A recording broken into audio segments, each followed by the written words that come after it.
நன்கொடை என்பது எல்லா அரசுக்கும் உண்மைதான். ஆனா நன்கொடை என்பது வாங்கினார்களா, அந்த பணிக்கு நான் இந்த பணியை கொடுக்கிறோம் என்று வாங்கினாரா என்பது மாண்புமிகு முன்னாள் ஐஏஎஸ் மினிஸ்டருக்கு நல்லாவே தெரியும். எந்த பணிக்கு என்னென்ன பண்ணாங்கிறது அவருக்கே தெரியும். அதனால ஆதாரம் இருக்கு என்ற எதிர்கட்சி தலைவரே ஆதாரம். ஏன் நேர்ல ஆதாரம் எந்த சொன்னது உண்மை இருக்கு என்று சொல்வது நியாயம் இல்லை, சட்டத்துக்கு புறம்பானது. உட்காருங்க முடிச்சிருங்க, நீங்க முடிங்க. இல்ல சொன்னா எப்படி அவங்களே பேசிட்டு எல்லாத்தையும் என்ன முடியும்னா நான் எங்க போய் முடிப்பேன்.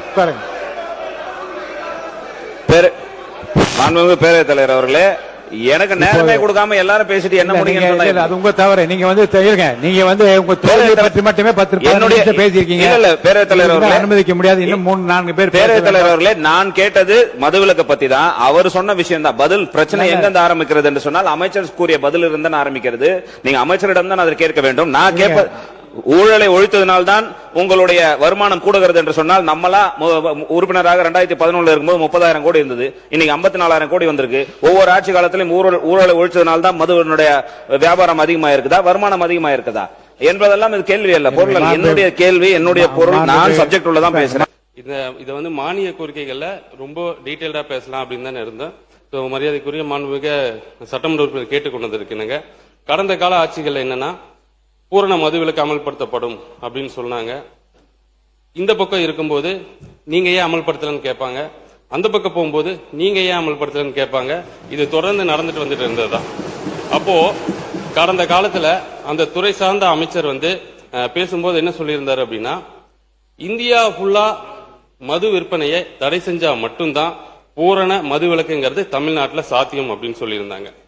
அப்போ இங்க மது விலக்கை கொண்டு வரும்போது பக்கத்து மாநிலங்கள்ல, நம்மளோட எல்லையொட்டி இருக்கக்கூடிய மாநிலங்கள்ல அந்த மது இப்பவே கடந்த கால ஆட்சிகளே இல்லிசிட் அராக்குன்னு சொல்லக்கூடிய அந்த பொருட்கள் உள்ள வந்துட்டு இருந்துச்சு. அதை தடுக்கிறதுக்கான நடவடிக்கை எடுக்காம இருந்துச்சு. எங்களுடைய அரசு மதுவை மக்களுக்கு எளிதாக கிடைக்கிற வண்ணம் செய்யக்கூடாது அப்படிங்கறதுல ரொம்ப தெளிவா இருக்கும். அதனாலதான் இந்த கோயில் பக்கத்துல இருக்கிறதுல, பேருந்து நிலையம் பக்கத்துல இருக்கிற இடத்துல எல்லாம் நாங்க அதை க்ளோஸ் பண்ணிட்டு இருக்கோம். அப்புறம் மாண்புமிகு சட்டமன்ற உறுப்பினருக்கு ஒன்று தெரிவிச்சுக்கிறது என்னன்னா, தமிழக வெற்றி கழகம் என்னைக்கும் மதுவினால் வரக்கூடிய வருமானத்தை உயர்த்துவோம் அப்படின்னு எங்கேயும் சொன்னதும் கிடையாது. மதுவினால் வரும் வருமானம் உயர்வதற்கு சந்தோஷப்பட்டதும் கிடையாது. நாங்க இப்பவும் அந்த 717 கடைகளை க்ளோஸ் பண்ணதுக்கு அப்புறமும் மரியாதை சட்டமன்ற உறுப்பினர் கேட்டாரு எப்படி வருமானம் பெருகுச்சுன்னு. இந்த துறையில இருக்கிற அந்த ஊழல்களை ஒழிச்சதுனால வருமானம் அதிகமாயிட்டே இருக்கு. இன்னமும் அதிகமான வருமானங்கள் வரும் அப்படிங்கறதையும் மாண்புமிகு சட்டப்பேரவை தலைவர் வாலியாக தெரிவிச்சு. இதுல ஒன்னும் பாயிண்டா பாரு வேணாங்க. இது நீங்க மாண்புமிகு உறுப்பினர் பேசி முடிங்க. மணி ஆயிடுச்சு, 1:45. மாண்புமிகு பேரவைத் தலைவர் அமைச்சர் சொன்னது போல மதுவிலக்கு மானிய கோரிக்கைகளை விரிவா அப்புறம் பேசிப்போம். அடுத்த அவர் ஒருத்தர் உங்க கட்சி சார்பாக கொறடா பேசுறாரு. உட்காருங்க. மாண்புமிகு பேரவைத் தலைவர்களே, நம்முடைய மாண்புமிகு அமைச்சர் அவர்கள் நல்ல விளக்கமாக சொன்னார்கள். அதே மாதிரி சட்டமன்ற உறுப்பினர் நம்முடைய அருமை சகோதரர் கணேஷ்குமார் அவர்கள் கூட இந்த அரசு என்பது மதுவிலக்கு எதிர்ப்பான அரசா, இதை நிறுத்தப் போகிறா என்பதுதான் அவருடைய கேள்வியாக இருந்தது. அமைச்சர் அவர்கள் சொன்னார்கள், வருமானம் அது கூடியிருப்பது என்பது பல்வேறு வகையில் நாங்கள் லீக்கேஜ்லாம் நீர்த்திருக்கிறோம், அதனால தான் வருமான மொழிய. ஆனால் இந்த அரசு என்பது மது கொள்கைக்கு எதிரான அரசு என்பதை வலியுறுத்தி கொண்டிருக்கிறார். நான் உங்கள் மூலமாக அவரிடம் தெரிந்து கொள்ள விரும்புவது, இந்த 5 ஆண்டு காலங்களில் நீங்கள் ஆண்டுக்கு ஆண்டு இந்த கடைகளை நீங்க குறைக்க போறீங்களா? அது வெளிப்படையாக உங்களுடைய மானிய கோரிக்கையில இந்தந்த ஆண்டு இந்தந்த கடைகள் நான் குறைப்போம் என்று நீங்கள் அறிவிக்க போகிறீர்களா? அதுக்கு காரணம் என்னன்னா, ஒரு மாவட்டத்தில் இருக்கிற சட்டமன்ற உறுப்பினர்கள் பொதுவாக இந்த கட்சி அந்த கட்சிலாம் கிடையாது, எல்லா சட்டமன்ற உறுப்பினர்கள் என்ன நினைக்கிறாங்கன்னா, 717 ஏற்கனவே குறைச்சிட்டோம் அப்படின்ற ஒரு அறிவிப்பு இருக்குது. அது எந்தெந்த மாவட்டத்தில் எந்த கடையை குறைச்சாங்கன்றது அந்த மாவட்டத்தில் யாருக்குமே தெரியல. நீங்க சொல்றீங்க நம்பர் வந்தது, நாங்க ஆன்லைன்ல போட்டிருக்கிறோம் அப்படின்ற நிலைமை அல்ல. லோக்கல் இருக்கிற எந்த பத்திரிகையிலும் இந்த கடைகள் எல்லாம் குறைத்து விட்டோம் என்ற அறிவிப்பு இல்லை. ஏன்னா அதுவும் தேவை. நீங்கள் சொல்லுவதை போல ஆண்டாண்டுக்கு நாங்கள் குறைக்க போகிறோம் என்பதை நீங்கள் இப்ப சொன்னாலும் சரி, அல்லது உங்களுடைய மானிய கோரிக்கையில ஒரு வருஷத்துக்கு இத்தனை கடைகளை நாங்கள் குறைக்க போகிறோம் என்று சொன்னால் இந்த அரசு அதற்காக முயற்சி எடுப்பது என்று நாங்கள் எடுத்துக்கொள்ள முடியும்.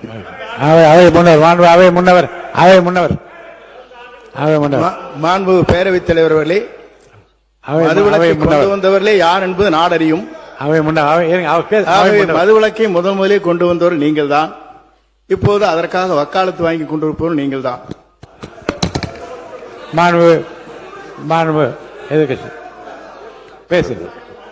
நம்முடைய அவை முன்னவர் அவர்கள் ஒரு பெரிய தெளிவாக ஒன்று கண்டுபிடிப்பை சொல்லியிருக்கிறார்கள். அது ஏற்கனவே இருந்த சட்டமன்ற உறுப்பினராக நீண்ட நெடிய காலம் இருந்த அதிமுக ஆட்சி காலத்தில் கூட இவங்கெல்லாம் நடைபெற்றது. இது திமுக அதிமுக ஒன்றும் கிடையாது. இன்னும் சொல்ல போனால் நான் ஒரு சின்ன விளக்கத்தை சொல்றேன், டைம் பத்தி எடுத்துக்காதீங்க. காங்கிரஸ் பேரியக்கம் ஆண்டு கொண்டிருக்கிற பொழுது அப்பொழுது நேரு அவர்கள் டேக்சன் கமிட்டின்னு ஒரு கமிட்டி அனுப்பினார், எல்லா மாநிலத்துக்கும் அனுப்பினார், சாராய கடையெல்லாம் திறக்கவே கூடாது அப்படின்னு. அப்ப தமிழ்நாட்டில் காங்கிரஸ் சார்பாக என்ன சொன்னாங்க தெரியுமா? திருட்டு சாராயம் காவிரி ஆறை போல ஓடுகிறது, அதை கட்டுப்படுத்த வேண்டும் என்று சொன்னால் சாராய கடை இருக்க வேண்டும். அது தப்பான விஷயம் இல்ல. திருட்டு சாராயம் சாப்பிட்டா உடம்பெல்லாம் கெட்டு ஆஸ்பத்திரிக்கு அதிகமாக செத்து விடுவோம் என்ற அடிப்படையில் தான் அந்த கருத்து சொல்லப்படுது, வேணுன்றதுக்காக சொல்லப்பட்ட கருத்து அல்ல. அதனால ஏற்கனவே நீங்க அதிமுகவிலே அமைச்சராக இருந்த காலத்திலும் அப்பொழுது நடைபெற்றது. அப்ப நீங்க அறிவுரை சொல்லி வேணான்னு சொல்லியிருக்கலாம், அதை வேணான்னு சொல்லியிருக்கலாம். ஒன்று.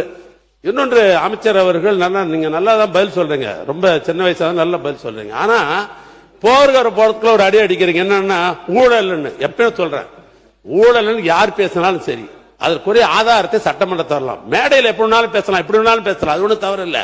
மேடையில் ஒரு மாதிரி பேசிக்குவாங்க. ஆனா ஊழல் என்றால் அதற்கு எப்ப ஆதாரம் தர வேண்டும். ஆதாரம் கொடுத்தாதானே நாங்க அடுத்த கட்டத்துக்கு நாங்க போக முடியும். ஆதாரம் இல்லாமல் சட்டசபையில, எனவே அதை தயவு செய்து நீங்க அவை குறிப்பில் எடுக்கணும். ஊழல் சொன்னா உங்ககிட்ட கொடுக்கிட்ட சான்று யாரா இருந்தாலும் சான்று கொடுத்தால்தான். ஏற்கனவே அறிவுறுத்தியது தான் அது. ஊழல் என்ற வார்த்தை மட்டும் அவைக்குள் நீக்கப்படுகிறது. மாண்புமிகு மக்கள் நலத்துறை அமைச்சர்கள். மாண்புமிகு பேரவைத் தலைவர் அவர்களே, டாஸ்மாகில் சென்ற ஆட்சி காலத்தில் ஊழலை குறைத்ததால் வருமானம் அதிகரித்தது என்று மாண்புமிகு அமைச்சர் குறிப்பிட்டார்.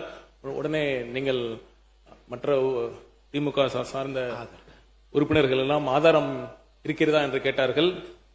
அமலாக்கத்துறை, என்போர்ஸ்மெண்ட் டைரக்டரேட் ஒரு நீண்ட நெடிய விவரமான அறிக்கையை, நீண்ட நெடிய ஆதாரத்துடன் ஒரு அறிக்கையை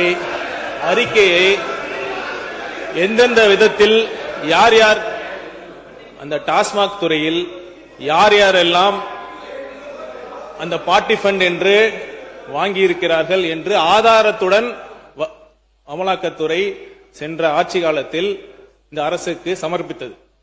ஆனால் அந்த அரசு உரிய நேரத்தில் எஃப்ஐஆர் செய்யப்படவில்லை, எஃப்ஐஆர் பதிவு பண்ணவில்லை. அதை எதிர்த்து அப்பீல் தான் பண்ணியிருக்காங்க. அதனால அவங்க ஆட்சி காலத்திலேயே அதற்கான போதிய ஆதாரங்களும் இருக்கிறது. கண்டிப்பாக இதை யாரும், எந்த ஆட்சி யார் வந்தாலும் அந்த ஆதாரங்களை எடுக்கவே முடியாது, அளிக்கவும் முடியாது. கண்டிப்பாக இருக்கிறது.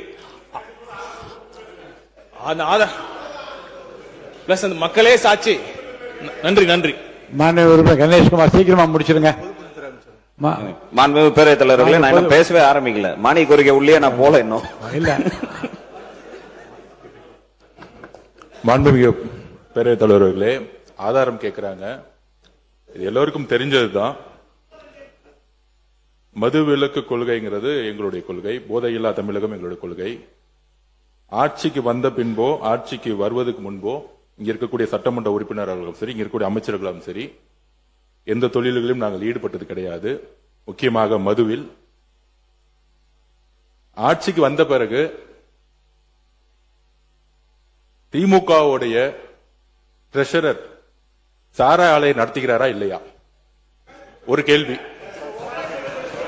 திமுகவுடைய பாராளுமன்ற உறுப்பினர் ஜெகத் ரட்சகன் சாராய ஆலையை நடத்துகிறாரா இல்லையா? அப்ப சாராய ஆலையை நடத்தி கொண்டு டாஸ்மாக் நிறுவனம் மூலம் ஆர்டர் வந்து யார் வாங்கினது? அப்ப இது பேர் தான் கான்ஃபிளிக்ட் ஆஃப் இன்ட்ரெஸ்ட். அரசே, திமுகவே அரசு, திமுக இருக்கக்கூடிய பாராளுமன்ற உறுப்பினர்கள் சாராய ஃபேக்டரி நடத்துறாங்க. திமுகவுடைய பொருளாளர் சாராய ஃபேக்டரி நடத்துறாங்க, திமுகவுடைய ஐடி மினிஸ்டர் இருக்கிறவர் சாராய மினிஸ்டர் நடத்துறாங்க. இதுக்கு மேல என்ன ஆதாரம் வேணும்? பேசுங்க. ஒரே ஒரு நிமிஷம். மாண்புமிகு உறுப்பினர் லாட்டரிங்கிறாங்க. திரு உதயநிதி அவர்கள் சொல்லணும், ஏன் 900 கோடி ரூபாய் லாட்டரி நிறுவனம் வாங்கினாங்க திமுக? பதில் சொல்லட்டும். பதில் சொல்லுங்க. தைரியம் இருந்தா லாட்டரி நிறுவனம் 900 கோடி ரூபாய் திரு மு.க. ஸ்டாலின் அவர்கள் ஏன் வாங்கினார்கள்? தைரியம் இருந்தா சொல்லுங்க. அப்ப சொல்லுங்க. நான் எந்த தொழிலையும் இல்ல, எந்த நிறுவனம் நடத்தல. தைரியம் இருந்தா ஏன் நடத்துறாங்கன்னு சொல்லுங்க. அதுக்கப்புறம் பதில் சொல்லலாம். மாண்புமிகு எதிர்க்கட்சி தலைவர். மாண்புமிகு பேரவைத் தலைவர் அவர்களே, நம்முடைய அமைச்சர் அவர்கள் திமுக ஏன் லாட்டரி நடத்துகின்ற நிறுவனத்திடம் என்று ஃபண்ட் வாங்கினாங்க அப்படின்னு கேட்கிறாரு. அது கொடுத்தது அவருடைய மாமனார் தான். அவருடைய மாமனார்ட்ட கேட்டு அந்த விளக்கத்தை அவர் பெற்றுக்கொள்ள வேண்டும்.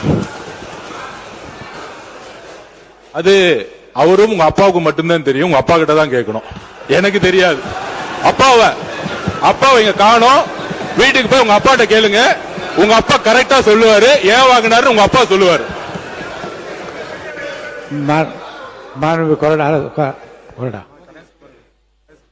நீ பேசணுமா? மாண்புமிகு பேரவைத் தலைவர்களே, நம்முடைய மக்கள் நல்வாழ்வுத்துறை அமைச்சர் அவர்கள் ஒரு கருத்தை சொன்னார்கள். அவர் துறையில மிக சிறப்பாக பணியாற்றியவர். என்போர்ஸ்மெண்ட்ல அது எந்த செய்திகள் கிடைச்சாலும் அது ஒன்றும் பெரிய 100% உண்மை அல்ல. என்போர்ஸ்மெண்ட் ஒரு வகையான போலீஸ் தான்.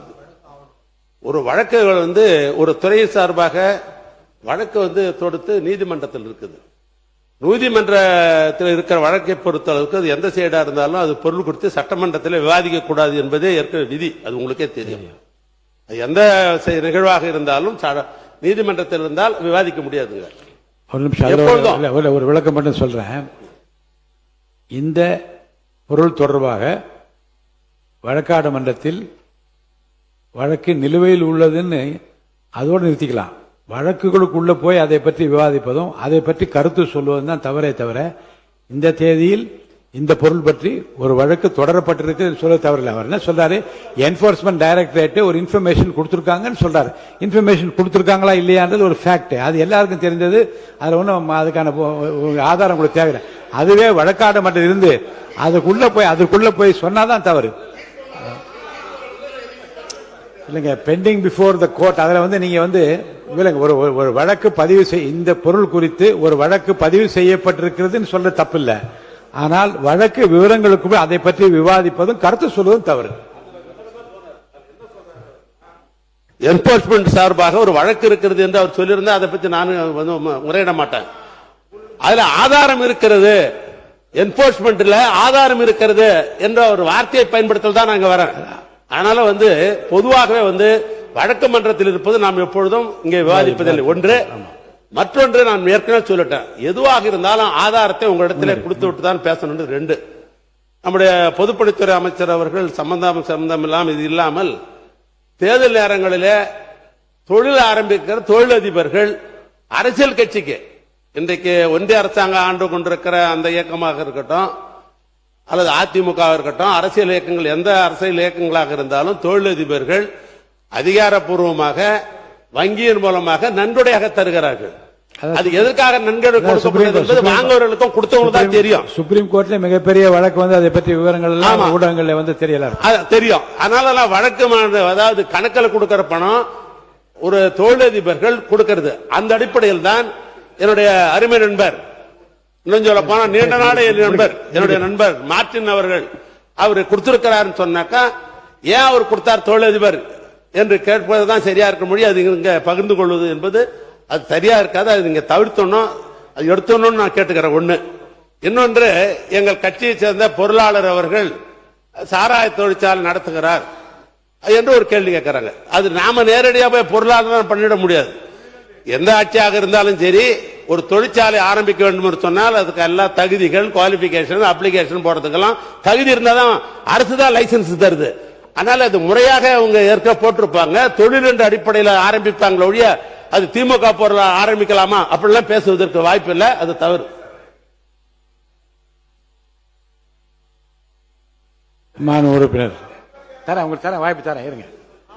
பேரவைத் தலைவர் அவர்களே, அவர் ஏற்கனவே உயர்கல்வித்துறை அமைச்சர் பேசுகிற போது அவையில் இல்லாதவர்களை பற்றி பேச வேண்டாம் என்று காலையிலே சொன்னார்கள். இப்போது முன்னாள் முதலமைச்சர் அவர்களை பற்றி நேரம் அப்பாவை கேளுங்க, மாமாவை கேளுங்கலாம், எல்லாம் அவை குறிப்பிலிருந்து எடுங்க அப்படிலாம் கேட்கறது. அவை குறிப்பிலிருந்து எடுங்க.